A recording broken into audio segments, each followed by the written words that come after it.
accroché, mais à quoi Néodius plus puissant.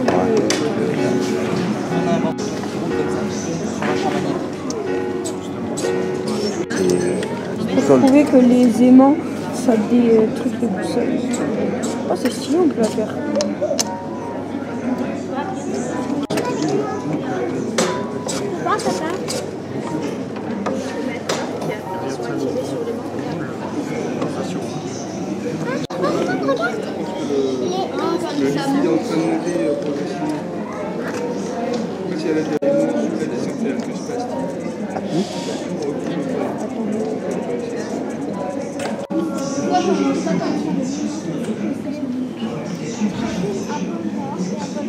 C'est sable sans aimant et avec aimant. Ah ouais.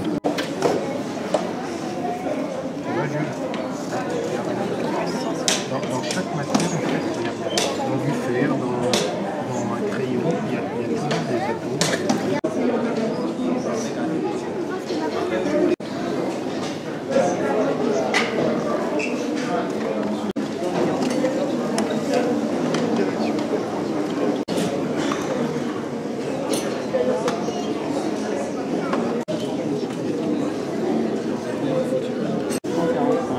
Parce que en fait, c'est là où tu vois qu'il a écrit. Maintenant, ça lui fait. C'est imprimé en 3D. Ah oui, carrément. Moi, je pense pas.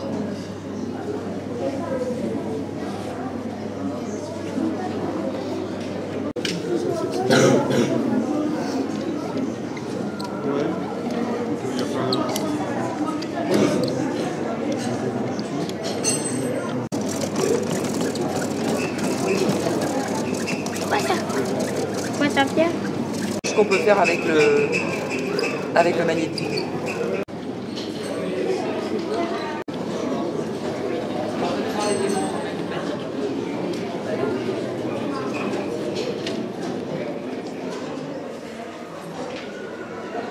Dans cette salle, on va parler d'électromagnétisme. Alors l'électromagnétisme, c'est un domaine de la physique qui est né, Racine qui a donné électrique, électronicité, électronique, etc., etc. Et un électron, qu'est-ce que c'est? On a cette de pousser des électrons dans un grand fil électrique. Ce fil électrique, il est quelque part parmi nous, mais lui aussi, il est caché. Il est caché là-dedans, dans ces boîtes. Donc il faut tout imaginer. Il faut imaginer la pile au sous-sol. Est-ce que vous l'avez? De cette pile par un fil. On ne le voit pas, mais on imagine. Hop, il arrive, il passe en dessous là. Et ici, on l'a enroulé 100 fois. On a formé ce qu'on appelle une bobine. Ensuite, c'est toujours le même fil. Il passe en dessous là. Et à nouveau ici, on l'a enroulé 100 fois. Deuxième bobine.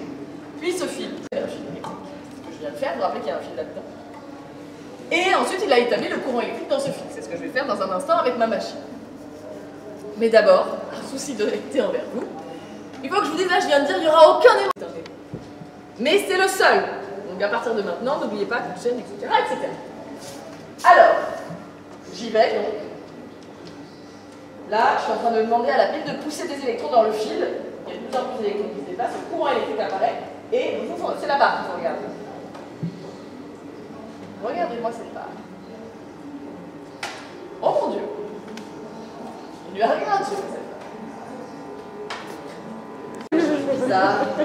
T'as le droit de faire un petit pas en avant. Un petit pas en avant là. Alors si ça sonne, alors je peux tirer la chaîne vers là. Oh mon Dieu! Et du coup, il passe une deuxième fois devant vous. Donc quand vous comptez le nombre d'électrons qui franchissent la ligne en une seconde, vous en comptez 2 fois plus. Est-ce que vous devinez pourquoi on a mis blanc? Oui. Si ça s'allume, ça veut dire que... Trop près de la barre, ça peut être dangereux. Éloignez-vous, éloignez-vous, reculez, reculez, reculez, surtout dans cette zone-là. Ben ça, c'est l'équivalent d'un fil électrique enroulé. Donc d'une bobine. Dans cette bobine, je vais établir un courant électrique. Vous voyez cette espèce de gros câble enroulé? Ça, c'est le circuit pair. Là-dedans, je vais établir un courant électrique alternatif. Ce sera un courant de 1000 ampères. C'est ce plateau en aluminium. Donc, un courant va apparaître dans ce plateau en aluminium qui lui aussi va s'accompagner de son champ magnétique normalement. Alors on y va. Là, je suis en train d'établir le courant dans le circuit PEP. L'intensité du courant est en train d'augmenter. Ça passe pas de 0 à 1000 ampères d'un coup, donc ça prend un peu de temps. Regardez bien cette expérience. Ah! C'est moi qui vous ai fait peur. Oh mon Dieu, c'est beau là. J'obtiens un courant électrique. Alors regardez, c'est rigolo parce que dans cette position, il y a un courant électrique. Là, ça se prend des baffes, là, ça se prend pas. Et nous, ce qu'on veut savoir, c'est... Alors quand même, si c'est chaud, c'est que c'est chaud. Et les plaques à induction, vous savez, la casserole chauffe. Mais est-ce que la plaque en elle-même chauffe? Je suis pas brûlée. Même pas mal. Est-ce que je mets ma main là? Non. Il y a toujours quelques sadiques. Alors, j'arrête. Ah ouais, ça va. Oui. C'est la meilleure place. Alors oui, je vous préviens, ne vous soyez pas déçus pour éviter des angoisses. Ce dispositif, il ne sert pas à faire léviter quoi que ce soit. Je sens que vous êtes un peu déçus. C'est moi aussi. Alors, c'est quand même une expérience d'induction.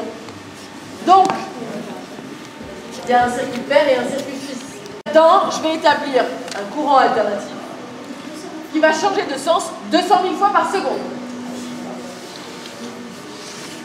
Il va s'accompagner de son champ magnétique qui va changer de sens 200 000 fois par seconde. Et ça va faire naître un courant dans le circuit fils. Le fils, il est composé de 3 choses. Dans le tube gris qui descend vers vous, il y a un fil qui a été enroulé 1500 fois. Une des extrémités du fil est reliée à l'espèce de boudin en métal que vous voyez en bas du tube. L'autre extrémité du fil est reliée à la cage. Cette cage, elle est reliée à la tête. Tout ça, donc, c'est le circuit fils. Et vous voyez que ce circuit fils, c'est un circuit ouvert. Il y a de l'air entre le bas du tube et le bas de la cage. Ils ne sont pas reliés l'un à l'autre. Ça va faire mal. Alors, tension. Donc, tout à l'heure, on a multiplié les ampères. Là, on va multiplier la tension par 100. Ouais, c'est pas mal. Je ne sais pas que ça te choquerait à ce point. Mais écoute la suite du coup, si ça te... Parce que ça peut être déçu. 1 million. Ça fait 1 500 000. C'est pas mal quand même. Donc on va avoir une tension de 1 500 000 volts dans le circuit fils. Et quand on a cette situation, eh bien ça donne ça. Ça va? J'ai cru entendre tes hurlements. J'ai arrêté. Est-ce que ça va? Ça fait peur. Ouais, ça fait un peu peur. Je vais le refaire. Alors c'est parti.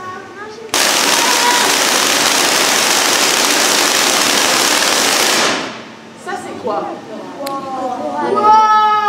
Ouais, quand on voit ça dans la nature, on appelle ça des éclairs. Des éclairs, exactement. Des éclairs. On dit aussi des étincelles. Alors rappelez-moi, entre le bas du tube et le bas de la cage, il n'y a que de l'air. Est-ce que l'air, ça conduit l'électricité? Oui. Ça dépend. Ça dépend de l'air. Ça dépend de l'air, mais c'est pas plus long. 20 000 volts, 2 cm, 3 cm. Là, on a 1 500 000 volts. Donc on peut avoir des étincelles qui font jusqu'à 1,50 m.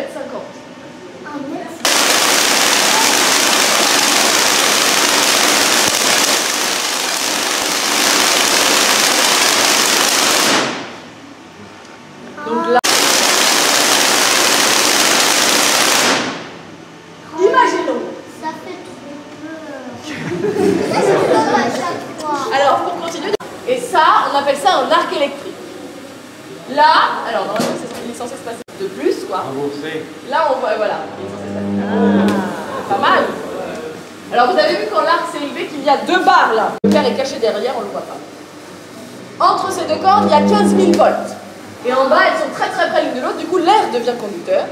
C'est un peu qui font des allers-retours à toute vitesse, là, en bas des cordes. Et là, vu la façon dont ce dispositif est fabriqué, j'ai pas une étincelle qui claque et hop, c'est fini. J'ai un courant pendant un plus long moment. J'ai donc cet arc électrique. Vous avez remarqué que l'arc s'élève au bout d'un moment. En fait, là où l'arc apparaît, les électrons font des allers-retours, ça fait chauffer très fortement l'air en bas des cordes. Ça peut dépasser les 3000 degrés Celsius, on fait des soudures à arc. Et donc il y a une très grande différence de température entre les zones chaudes et les zones froides. Et quand on a cette situation, eh bien les zones chaudes se déplacent vers les zones froides. C'est pour ça qu'on observe que l'arc s'élève. Et du coup, on fait en sorte qu'il fait très chaud, du coup on fait en sorte que ce soit bien réglé pour que la fasse sécher. Donc là c'est du touchage, tu meurs.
Si Nicolas, ça marche pas.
Non? J'ai 12 ans facto, on dirait le masqué sur des sites de banque. Bien avec moi.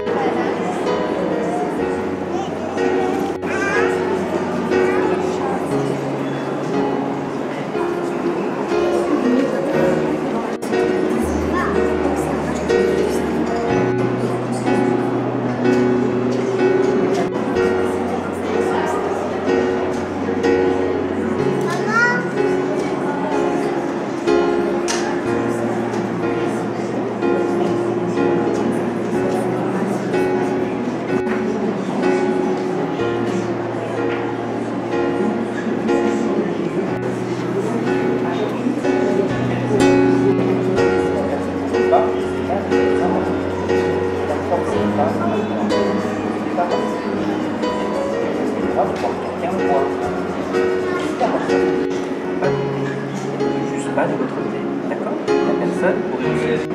Bien sûr, c'est plutôt embêtant parce que vous aviez fait l'effort de préparer tout ce thé. Mais rappelez-vous, personne.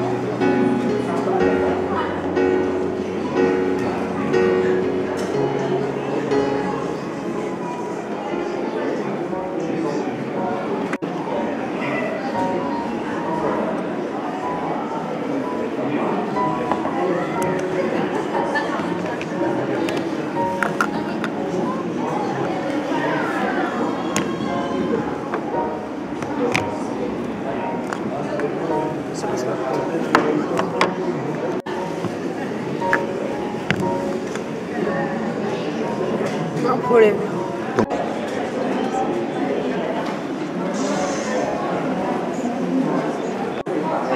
Je viens de comprendre. Oui.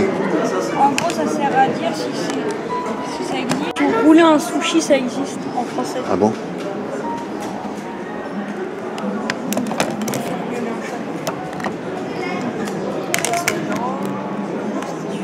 C'est quoi? Cyclope.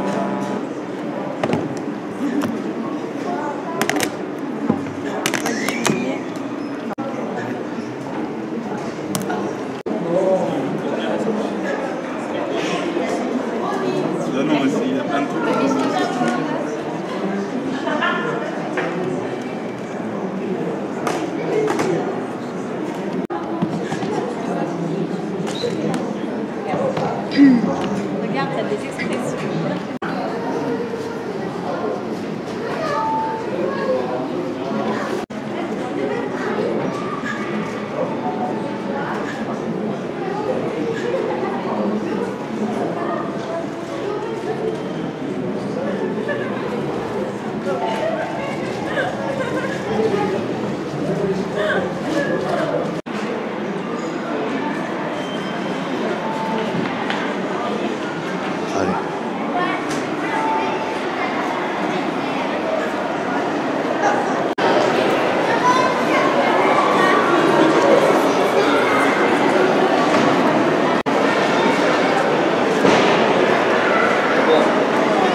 moyen de retenir de la vapeur, eh bien, c'est piquer de la vitesse assez constante. 90 degrés. Voilà. Alors, je te refroidir. La condensation aura lieu dedans, donc la pression chutera. C'est génial, quoi. Là, ça va bouillir peut-être à 50. Hein? Je pourrais continuer à refroidir pour que l'eau se mette à bouillir à 20 degrés, à 10 degrés. À 5, ça marcherait également. À 3 aussi. Bonjour à tous. Bienvenue au Palais de la Découverte, en particulier dans le département de chimie. Moi, je m'appelle Pierre, je suis un doctorant. Donc, tous ensemble, aujourd'hui, on va parler un peu de chimie, et en particulier d'un certain liquide. Mais alors, liquide, c'est avant tout ce qu'on appelle un état de la matière. En tout, il y a trois grands états de la matière. Est-ce que vous les connaissez, ces trois états? Oui? Oui, état solide, état liquide et état gazeux. Donc, trois grands états de la matière. Alors, ici, dans ce bécher, j'ai de l'eau. Elle est dans quel état, cette eau? Liquide. Oui, à l'état liquide. Mais alors, cette eau, si on voulait la faire passer à l'état solide, qu'est-ce qu'il faudrait faire? Oui? Oui, la refroidir. Et à quelle température il faudrait la refroidir? Oui. À moins de 0 degré. Oui, alors, sans aller jusqu'à moins de 0 degré, juste à 0 degré Celsius, normalement, ça suffit pour faire passer l'eau à l'état solide. Alors, on va ici en degrés Celsius. Donc, on est avec l'eau. 0 degré. En dessous, l'eau, elle va être à l'état solide. Et au-dessus, à l'état liquide. Et si au contraire, cette eau, on voulait la faire passer... Oui, oui, 100 degrés Celsius. 100 degrés Celsius, au-dessus, l'eau va être à l'état de gaz. Donc là, on voit que lorsqu'on fait varier la température, on peut faire changer la matière d'état. Nous, dans notre exposé, ça ne va pas être l'eau à l'état liquide qui va nous intéresser en particulier, ça va être une autre matière, également à l'état liquide, en tout cas à l'état liquide ici dans cette bonbonne. Donc, malheureusement, ce liquide, il y a quand même quelques précautions de sécurité à prendre, car le contact de ce liquide avec la peau peut provoquer des brûlures.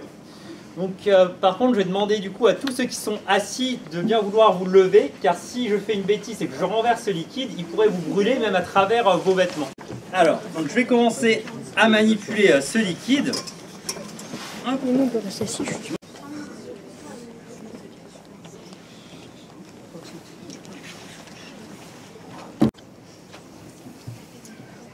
Alors, qu'est-ce que vous pouvez observer en ce moment même au niveau du liquide?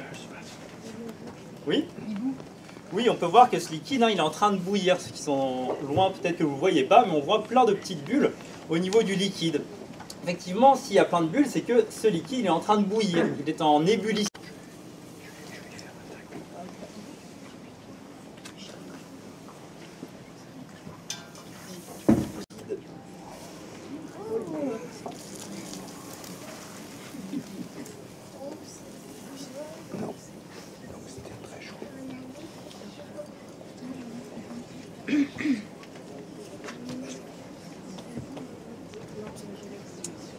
Et alors, qu'est-ce que vous pouvez voir ici? Qu'est-ce qui s'est formé? Un glaçon. Oui, on peut voir des glaçons. Du coup, ce liquide très chaud ou très froid? Très froid. Oui, plutôt très froid. Un moule, vous versez de l'eau liquide dessus, et puis vous mettez tout ça au congélateur. Ça met à peu près combien de temps au congélateur pour... Voilà, il y en a un deuxième. Tac. Donc on a de beaux... Et on va mesurer donc sa température. Attention, c'est parti. Regardez bien la valeur de la température. Donc elle diminue très rapidement. Là on va passer les 0 degrés Celsius, la température de solidification de l'eau. Là on atteint les moins 18 degrés Celsius. Moins 18 degrés Celsius, c'est la température qui est à un endroit chez vous, dans un appareil électroménager. On en a parlé tout à l'heure. Congélateur. Oui, le congélateur. Les congélateurs sont aux alentours de moins 18 degrés Celsius. Là, regardez, on atteint moins 90 degrés Celsius. Moins 90 degrés Celsius, c'est la température la plus froide qui a jamais été mesurée à la surface de la Terre. Alors, à votre avis, où sur Terre on peut trouver comme ça des températures extrêmement froides? Oui, oui, Antarctique, par exemple, oui. Sur la calotte glaciaire. La calotte glaciaire, on va dire au pôle également, oui. Au pôle Nord et au pôle pôle sud, donc on pense effectivement naturellement au pôle nord, pôle sud, mais la température la plus froide qui a jamais été mesurée à la surface de la Terre, c'était bien au pôle sud, en Antarctique, pas au pôle nord, mais au pôle sud, en Antarctique. Là, regardez, on atteint moins 192 degrés Celsius, ça continue de diminuer un peu, mais on voit que ça commence à se stabiliser. Et parfois, on atteint les moins 193, parfois on reste aux alentours de moins 192. Donc là, on est quasiment à moins...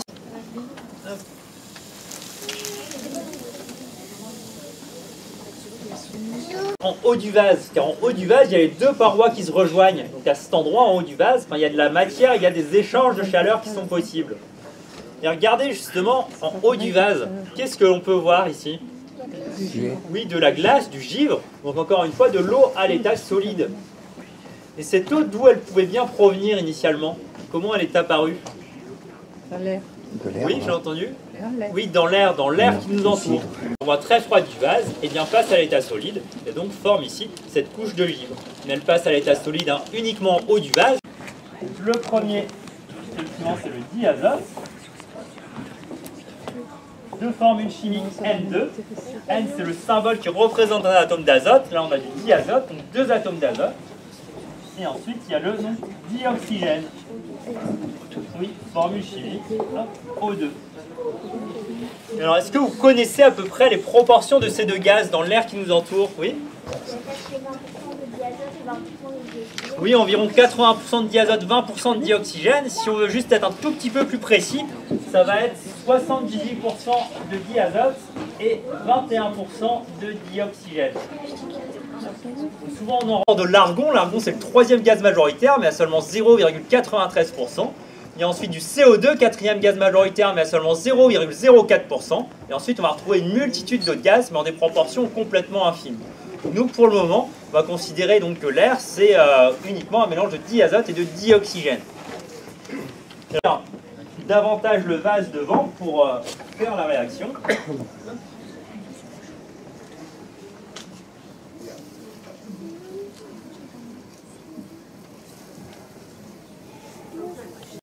Alors je vais demander à ceux qui sont de nouveau assis de vous relever, parce que je vais recommencer à faire des expériences. Si jamais je fais une bêtise, hop, ça pourrait vous brûler.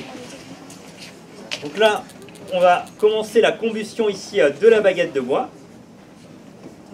Et une fois que la baguette de bois va commencer à bien brûler, je ne vais pas la plonger directement dans l'air liquide, mais je vais la placer juste au-dessus de l'air liquide.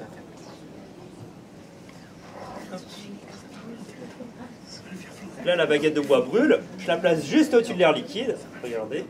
Hop. On va refaire une deuxième fois pour que tout le monde voit bien. On relance la combustion de la baguette de bois. Voilà. Je la replace juste au-dessus de l'air liquide. Donc, regardez bien. Hop, je la plonge directement dedans.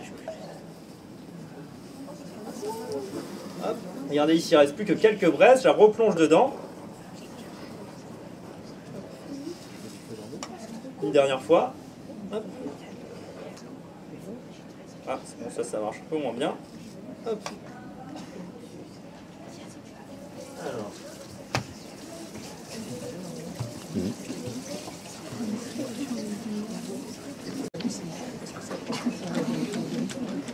Alors, qu'est-ce que vous avez pu observer lors de cette expérience? Déjà, lorsque j'ai placé la baguette de bois juste au-dessus de l'air liquide ici, qu'est-ce qu'on a pu voir? Oui, oui, le feu, c'est liquide sur le ballon. Et vous allez me dire, pareil, ce que vous observez. Hop.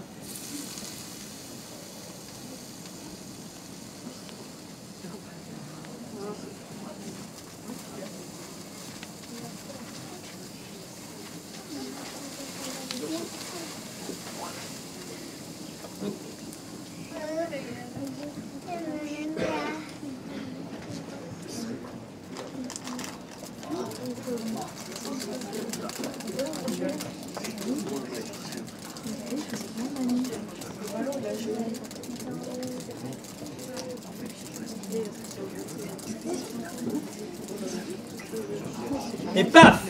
Non. Il ne va pas exploser. Il retrouve normalement calmement, voilà, ça forme son volume initial. Mais alors encore une fois, qu'est-ce que vous avez pu observer lors de cette expérience? Oui?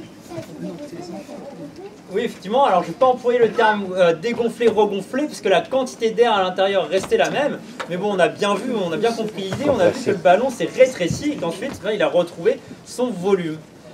Mais alors est-ce que vous auriez une explication pourquoi le ballon il a commencé à se rétrécir lorsqu'on a versé l'air liquide dessus? Oui?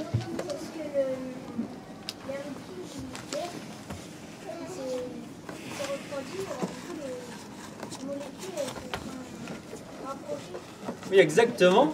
Lorsqu'on a renversé l'air liquide sur le ballon, l'air gaz à l'intérieur s'est refroidi, donc les molécules à l'intérieur se sont rapprochées. Du coup, l'air gaz à l'intérieur a pris moins de place et donc le ballon a rétréci. Lorsqu'on a arrêté de renverser l'air liquide dessus, c'est passé le phénomène inverse. L'air à l'intérieur s'est réchauffé, les molécules sont éloignées les unes des autres et donc le ballon a retrouvé son volume initial. Donc là,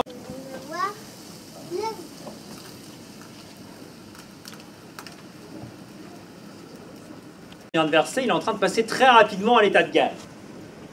Alors, vous d'habitude, quand vous voulez stocker un liquide dans une bouteille, vous avez tendance à vouloir fermer la bouteille, car sinon elle risque de se renverser, ça va couler, vous allez en mettre partout, il va falloir nettoyer, ça ne va pas être pratique.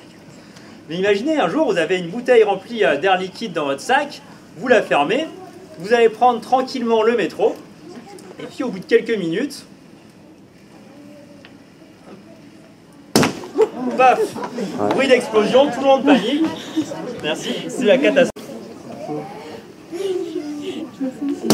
Hop, voilà, complètement explosé. Donc quand on veut stocker comme ça des liquides cryogéniques, par exemple l'air liquide, il faut prendre quand même quelques précautions. On va en fait les stocker dans des bonbonnes comme celle-ci. Donc ces bonbonnes, elles sont constituées comme un vase d'iware, c'est-à-dire deux parois avec du vide à l'intérieur, de manière à ce que le liquide ne passe pas trop rapidement à l'état de gaz. Puis le bouchon, regardez, il est juste posé sur la bouteille, il n'est pas vissé, il n'est pas fixé, il est juste posé dessus. Comme ça, quand il y a un peu de liquide qui est passé à l'état de gaz, qu'il y a un peu de pression, ça vient soulever le bouchon de la bouteille, les gaz s'échappent, la pression retombe, le bouchon retombe, et comme ça, on peut conserver le liquide cryogénique en sécurité sans risque d'explosion. On va juste le placer sur le boulot de la bouteille. Hop, pareil, l'air liquide est en train de passer à l'état de gaz et donc le gaz vient gonfler le ballon de baudruche.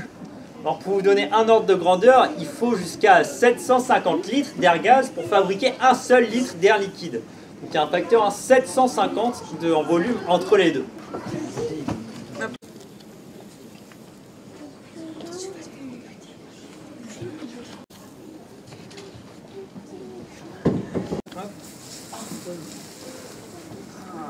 Le deuxième, donc là à chaque fois on voit qu'il y a une forte ébullition, c'est normal puisque les morceaux de caoutchouc donnent de la chaleur à l'air liquide qui passe en partie à l'état de gaz, donc ça fait des grosses bulles, une forte ébullition. Là maintenant les morceaux de caoutchouc, l'ébullition s'est calmée, donc ça veut dire que les morceaux de caoutchouc ont atteint la température de l'air liquide, moins 193 degrés Celsius. On va retirer le premier. Ah, déjà vous voyez rien qu'au bruit, il n'a plus l'air d'être très très souple. On va voir avec le deuxième. Pareil, bon, on va vérifier ça tout de suite.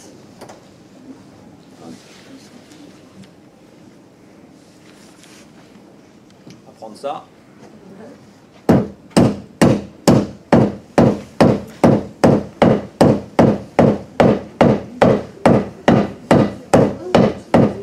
Voilà. Alors, qu'est-ce qu'il est devenu le morceau de caoutchouc? Hop, il est où? Il est là. Regardez. Hop. C'est cassé en plein de petits morceaux. Donc là, on vient de voir, le morceau de caoutchouc, lorsqu'on plonge à très basse température, eh bien, il devient fragile et cassant. D'ailleurs, ce phénomène, le fait que le caoutchouc devienne fragile et cassant, ça a également une application, notamment pour le recyclage des pneumatiques. Souvent, pour recycler ces pneumatiques, il faut d'abord les broyer en petits morceaux, mais comme ils sont justement caoutchoutiques, élastiques, ben c'est difficile de le faire avec des broyeuses traditionnelles. Donc ce qu'on fait, c'est qu'on plonge ces pneumatiques dans un liquide cryogénique, le plus souvent du diazote liquide. Là, les pneumatiques vont devenir fragiles et cassants, et donc ça va être très facile de les casser en petits morceaux. En train de se réchauffer depuis quelques minutes, je vais venir le frotter dans les mains pour l'aider à se réchauffer un peu plus vite. Voilà. Et regardez, de nouveau, je peux tirer dessus, je peux le tordre, on peut venir le frapper. Hop, il lui arrive rien du tout. Donc il a retrouvé complètement ses propriétés initiales. Donc là on a un phénomène dit réversible. Expérimentation. Donc une plante c'est parfait. Donc là voilà, j'ai une feuille, elle est bien verte, ça veut dire que pour le moment elle est plutôt en forme. On va la plonger dans l'air liquide. On va voir si elle va rester comme ça. Hop, voilà. Là je vais venir retirer la feuille délicatement. Voilà. Ah, pauvre feuille. Pauvre feuille. Bon, est-ce qu'elle est toujours en pleine forme, la feuille, ici? Non, plus vraiment. Mais alors, on peut se dire, pareil qu'avec le morceau de caoutchouc, si la feuille, au lieu de la broyer comme une grosse brute, si on la laissait se réchauffer à température ambiante, peut-être qu'elle retrouverait sa vitalité initiale. Alors, on a déjà fait l'expérience. Et si on la plonge dans l'air liquide, qu'on la laisse se réchauffer à 10-20 minutes, elle prend cette couleur ici. Alors, à votre avis, est-ce que c'est bon signe? Non. Non, ah oui, elle est morte. Là, on a un pauvre cadavre de feuilles. Mais alors, ces pauvres feuilles, savez-vous de quoi elles étaient constituées auparavant, comme tous les êtres vivants? De quelle matière sommes-nous principalement constitués? D'eau. Oui. Alors, j'ai entendu d'eau et des cellules, donc les deux réponses sont vraies. La matière principale, c'est bien l'eau. D'ailleurs, un être humain adulte est composé environ à 70% d'eau liquide. Et cette eau, elle va être contenue dans des cellules. En l'entité biologique, ça va être la cellule. Donc, on a donc ces feuilles sont constituées de cellules avec à l'intérieur de l'eau liquide. Mais non. Ça va rien faire. Ça va faire, mais ça va rien faire.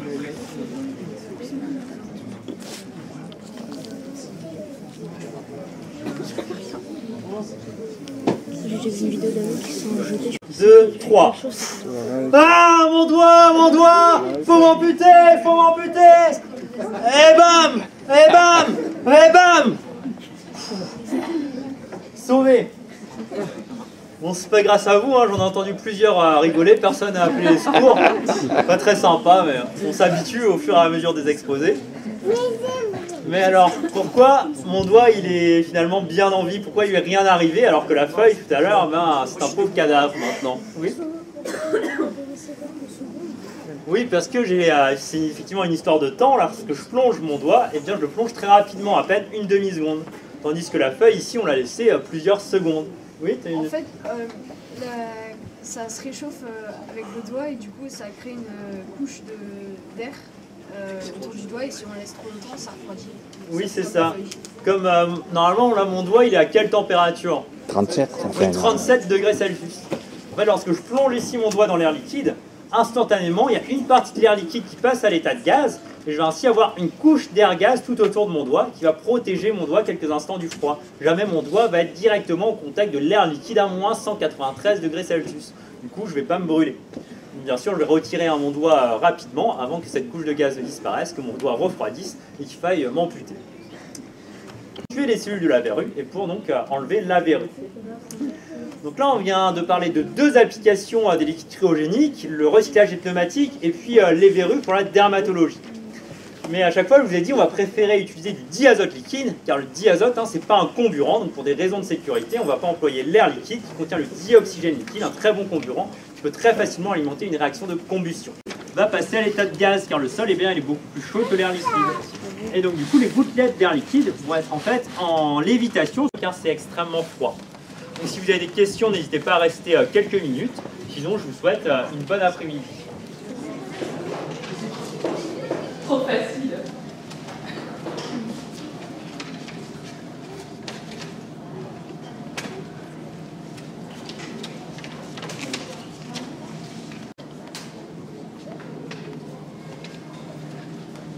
Je ne travaille pas au Palais de la Découverte. Je travaille dans un laboratoire de recherche en tant que doctorante. Voilà. Désolée. C'est une de mes premières présentations et là il y a beaucoup de monde aujourd'hui, c'est assez dans différents domaines. Ah oui, il faut que je regarde là-haut aussi. Alors dites-moi, il faut parler fort alors.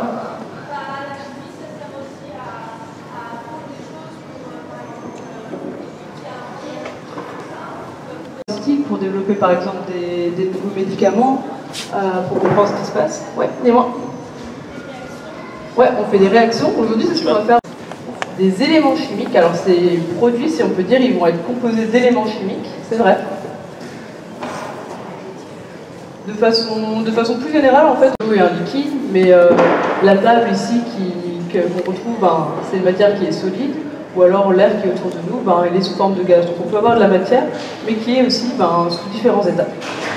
Donc aujourd'hui, ce qu'on va voir, c'est la transformation de la matière. On va voir aussi que la chimie, on peut la retrouver dans des produits que vous avez au quotidien aussi chez vous, et qu'on peut faire de la chimie avec des... dans la vie courante, c'est aussi un produit que vous pouvez avoir chez vous, qui est aussi appelé eau oxygénée. Donc pour ceux qui en auraient, par exemple, l'eau oxygénée, ça sert à désinfecter les plaies, ou alors à décolorer les cheveux, enlever des taches. Un autre, je me rapproche, peut-être qu'on verra mieux. Ouais. Où ça a l'air d'être une matière qui est versée soit sur une autre matière. La blouse, ici, comme la matière elle est corrosive, on va porter des gants. Donc je vais verser un peu de cette matière, après avoir mis les gants évidemment.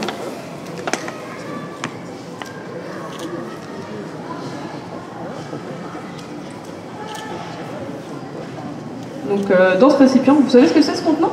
Vous connaissez le nom? Ouais. Un bécher. Un bécher, exactement. Donc je vais verser environ 20 ml, on va dire, dans un bécher. Donc là, quel aspect elle a la matière? Est-ce que vous voyez tout ça quand elle ressemble? Ouais, c'est un liquide, donc c'est une matière qui est sous forme liquide. C'est transparent. Alors ça ressemble à de l'eau, évidemment, c'est pas de l'eau. En plus de mettre des gants et des lunettes, on va faire la réaction sous ce qu'on appelle une hotte. Est-ce que vous savez à quoi elle sert cette hotte? Oui. Il se présente sous forme de poudre, donc c'est une matière solide qui est sous forme de poudre. Et puis, vous allez me dire ce qu'on observe quand on en rajoute une petite spatule dans le bécher.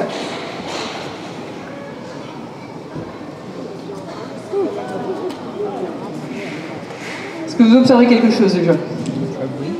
Très bien. Qu'est-ce que vous observez? Ça a changé de couleur, ouais. Il y a de la mousse, ok. Oui.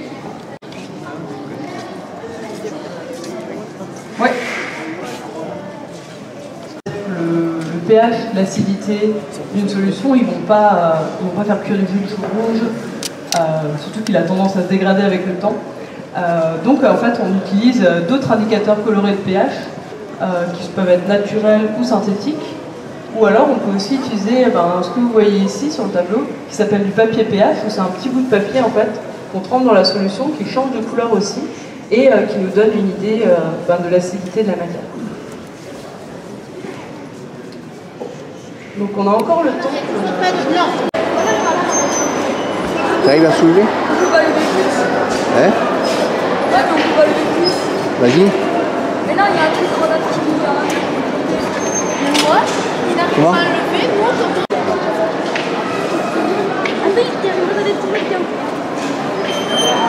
Oui, le but c'est... Et toi? C'est le pendule de Foucault.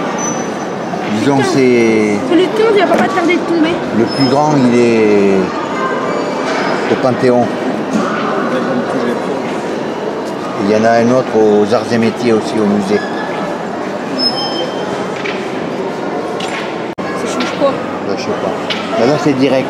Alors qu'un pendant, il y avait plusieurs poulies, quoi.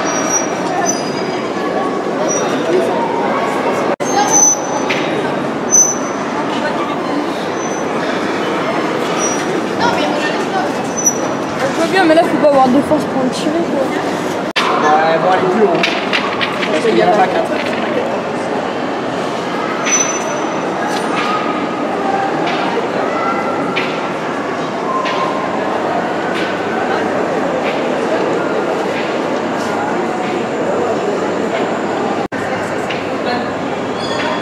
Ah ouais.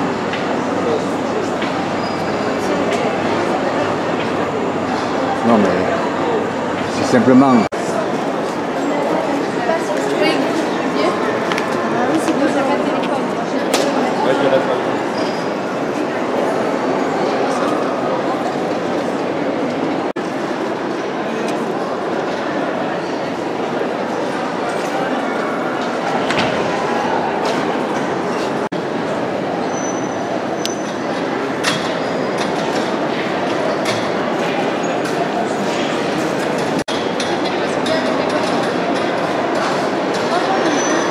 Hein?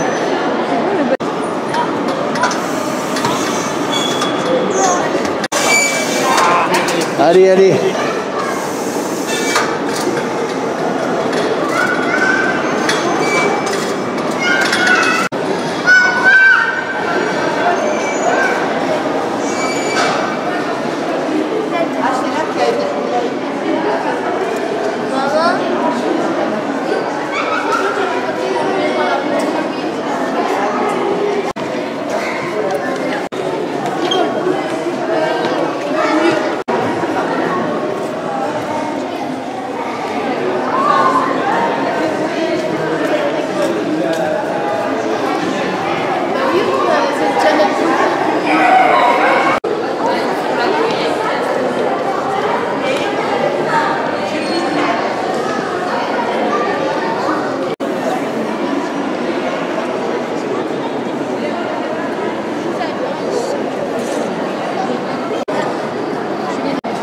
Allez, mais...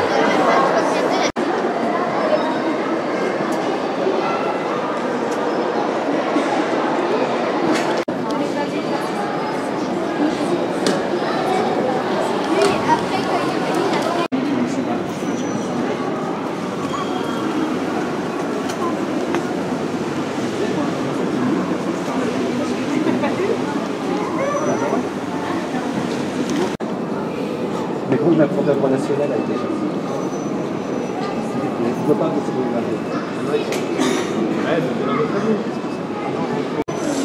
Donc, je me présente, je m'appelle Maxime Vergès, j'effectue actuellement ma thèse dans le domaine du nanomagnétisme.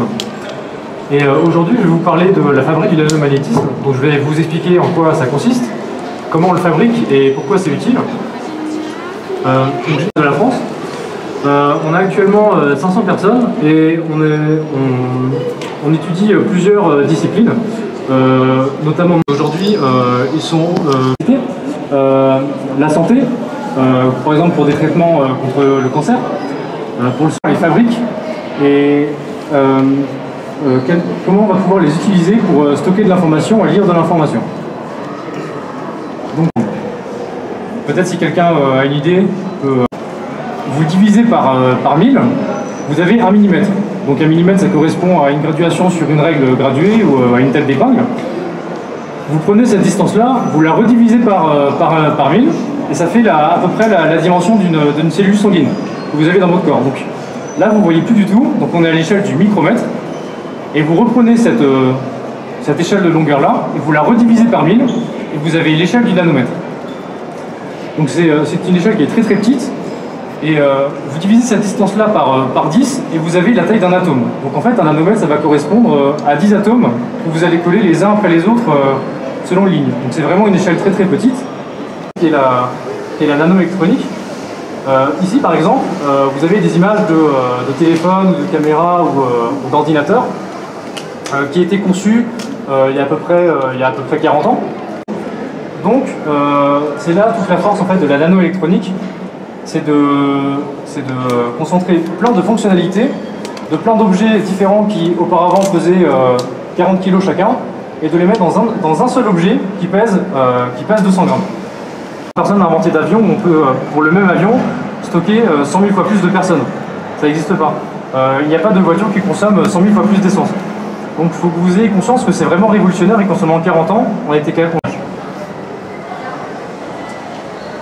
Et donc, on peut stocker d'autant plus d'informations dans le disque dur.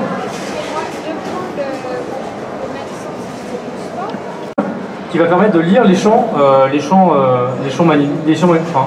magnétiques produits par les bits 0 et 1.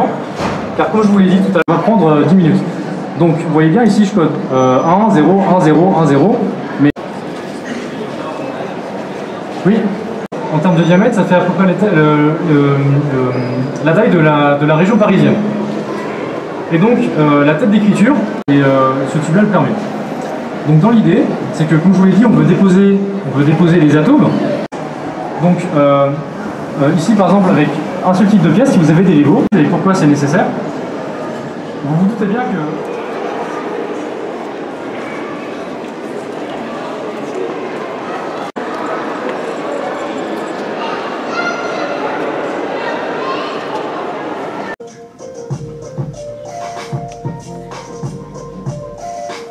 km. Alors à cette distance, nous sommes bien plus loin que là où on envoie aujourd'hui les astronautes. Dans l'espace, les astronautes se dirigent généralement vers l'ISS, la Station Spatiale Internationale, qui ne se trouve en fait qu'à 400 km d'altitude. À 11 000 km, on est beaucoup plus loin. C'est ce qui nous permet d'ailleurs d'observer la Terre en entier. Et en observant la Terre depuis ici dans la salle jusqu'à ce que toutes les lumières se soient rallumées, et je vous souhaite à tous et à toutes une excellente fin de visite au Palais de la Découverte et une très bonne fin de journée. Merci beaucoup.